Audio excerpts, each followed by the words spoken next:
मुनव्वर इस इमारत से ज़रा आगे एक करीबी मोहल्ले में रहता था। उसकी बड़ी ख्वाहिश थी कि वो किसी रोज़ उस इमारत को अंदर से देखे। इत्तेफाक से एक दिन उसकी बाइक खराब हो गई, चुनाचा वो मैकेनिक के पास जा पहुंचा।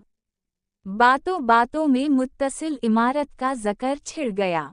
मैकेनिक जो यहाँ एक अरसे से काम करता था, कहने लगा, साहब, ये इमारत भी कभी जिंदा हुआ करती थी।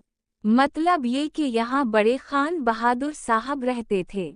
उनका इकलौता बेटा शहजाद अपनी अंग्रेज बीवी और 2 बच्चों के साथ रहता था।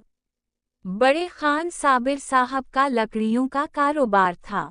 दोनों किस्म की लकड़ियाँ, फर्नीचर के लिए भी और जलाने के लिए भी।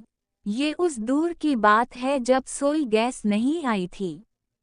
मुनव्वर सिगरेट पीते हुए बड़े इन्हिमाक से सुनने